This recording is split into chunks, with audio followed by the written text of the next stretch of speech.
பள்ளி கல்வித்துறைக்கு ஒதுக்கப்பட்ட பட்ஜெட் 4 வருஷத்துல மட்டும் 1,53,000 கோடி ரூபாய். இந்த 2,100 கோடியை தூக்கிட்டு வந்திருக்காங்க. 1,53,000 கோடி ரூபாய் பள்ளி கல்வித்துறையினுடைய பட்ஜெட். நாம கேட்கிறோம், எதுக்கு அரசு பள்ளியில டாய்லெட் இல்ல?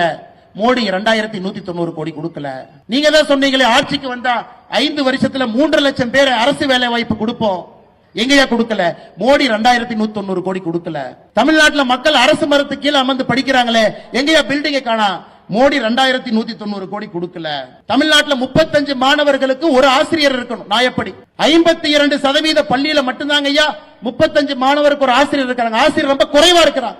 ஆசிரியர் ரெக்ரூட்டே பண்றது இல்ல. எங்கன்னு கேட்டா மோடி அவர்கள் 2,190 கோடி கொடுக்கல. ஏயா 1,53,000 கோடி ரூபாய் பட்ஜெட்டை வச்சுக்கிட்டு PM ஸ்ரீ பள்ளிக்கூடத்தை கொண்டு வா என்று மத்திய அரசு சொன்னா அதை அப்படியே மடைமாற்றி திருப்பி நாங்க ஒத்துக்க மாட்டோம் என்று சொல்றீங்க.